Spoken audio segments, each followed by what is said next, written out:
আজকে মুনাজাতের বিষয়ে আমরা আলোচনা করতেছি। আল্লাহ যেন বলা সহজ করে দিয়ে সুন্দরভাবে।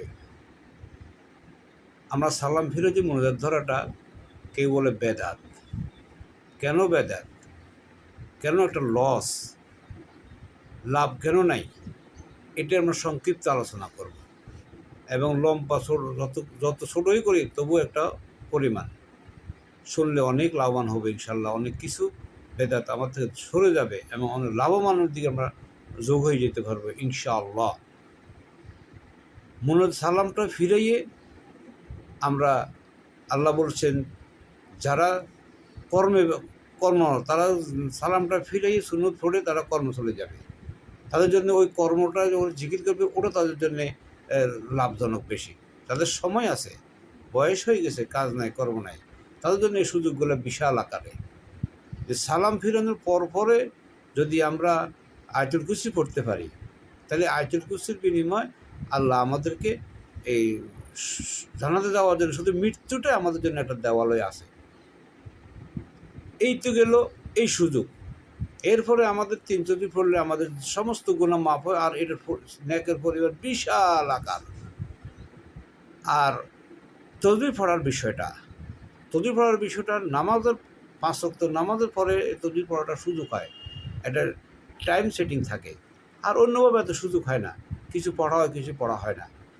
তো রাব্বুল আলামিন এই জন্যে আমাদেরকে মুনাজাত ধরলে আমরা এগুলো অনেকে জানে না, বুঝে না, মুনাজাত ধরে চলে আসে। খতিব সাহেবেরা তো আমাদেরকে এগুলো তালিম দেয় না।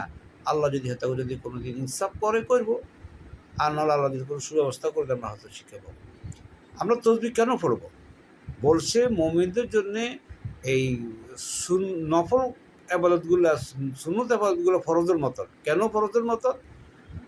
আল্লাহর নবী যখন মেহরাজে গেছেন, তখন জিবরাইল আলাইহিস সালাম ওনাকে জান্নাতের সব কিছু ঘুরে ঘুরে দেখাচ্ছেন। তখন উনি দেখতে গিয়ে দেখে দেন যে একটা এরিয়ার ভিতরে বাগান বাড়ি, ওই বিভিন্ন রকমের ঘর বাড়ি সুন্দর সুন্দর সাজানো। যেরকম দুনিয়াতে আমরা টাকা পয়সারা যাদের আসে তারা অনেকে বিভিন্ন দেশে মানে ফ্ল্যাট বাড়ি বাগান বাড়ি করে রাখে। জান্নাতে এরকম আমাদেরকে আরও কয়েকশো গুণ, হাজার হাজার গুণ বেশি আয়োজন করে রাখছে আল্লাহ। তো এগুলো সব আমরা দুনিয়া থেকে বানিয়ে নিতে হবে। সেই জন্যে এই তখন জিজ্ঞাসা করলো, কিছু ঘর দিয়ে সম্পূর্ণ, কিছু ঘর দিয়ে শুরু হয়ে থেমে গেছে, কিছু ঘর দিয়ে আটকে রয়েছে, কিছু ঘর একটা হচ্ছে না, কেন এটা? তো জিবরাইল বললো, এটা যে বান্দারা যখন এই কোনো একটা তসবিহ যখন পড়া শুরু করে দেয় তখন গড়টা শুরু হয়, যখন পড়া বন্ধ হয়ে যায় তখন কাজটা বন্ধ হয়ে যায়। যখন গড়টা পড়তে পড়তে দেখা গেছে 80% পড়া হয়ে গেছে, এখন জানালা নাই, দরজা নাই, রং নাই, এটা আটকে দিয়েছে। তো এই জন্যে বলা হয়েছে যে সম্পূর্ণ যদি যখন করা হয় তখন এটা সম্পূর্ণ হয়ে যায়। এই জন্য এটা ফরজের মতো করা হয়েছে।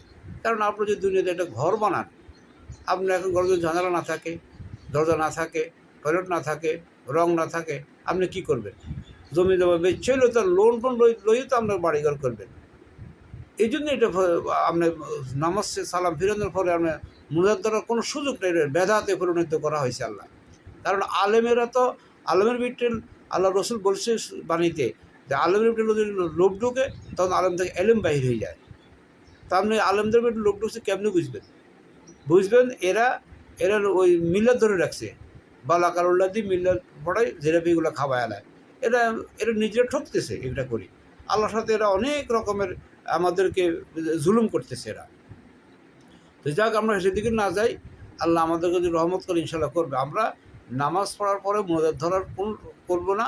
আমরা সূরা ফাতিহা সাইবার পড়ি। সূরা ফাতিহাটা কি? সূরা ফাতিহা এত গুরুত্বপূর্ণ সূরা, এইটার মতন সূরা দোয়া আর কোনোটা নেই। দোয়া, মুনাজাত সব কিছু। কারণ এই 8টা কথা আছে, 60টা আল্লাহর জন্য, 60টা আমার জন্য। এই 60টার ভিতরে আমার যা দরকার সব আল্লাহ এখানে আমার দিয়ে দিছে। আমরা দোয়া করার জন্য কত কথা বলি, এই যে এই দোয়া সেই দোয়া, ওই দোয়া, মসরু কত দোয়ার কথা, এগুলো একটা মানে একটা বাড়াবাড়ি ব্যস্ত রাখা আমার জন্য আর কি। কিন্তু সূরা ফাতিহার চেয়ে উত্তম দোয়া আমার আর একটা দোয়া নাই। তা আমরা সূরা ফাতিহাটা 4বার পড়া হয়, 2বার পড়া হয়, আবার এর মাঝে 200 মাঝখানে পড়া হয়, রুকুতে দাঁড়ায় পড়া হয়। দোয়া তো আমার এখানে অসংখ্য দোয়া আল্লাহ আমাকে দিয়ে দিচ্ছে এখানে। তাহলে আমি সালাম ফিরেই মুরাদ ধরবো কেন? মুরাদ ধরে চলে যাবো কেন যদি আমার সময় থাকে? এই জুলুমটা ইমাম খতিবরা করে যাচ্ছে। কেন আমাকে এটা বঞ্চিত করে ডাকছে? কত বড় বঞ্চিত! আল্লাহ তাদের ইনসাফ করুক যদি আমি আমার পক্ষ থেকে বলি আর কি। তো যাই হোক, আমরা মুনাজাত সালাম নামাজ পড়ে সালাম ফিরে আস্তাগফিরুল্লাহ আল্লাহু আকবার বলবো, আস্তাগফিরুল্লাহ আস্তাগফিরুল্লাহ আস্তাগফিরুল্লাহ ৩ বার পড়বো। কেন পড়বো?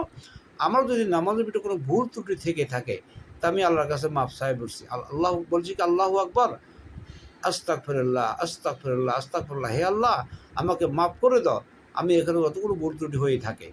তাইলে আমি কি করব? মুনাজাত ধরবো না, আমি যতটুকু পারি আমি তসবিহ পড়বো।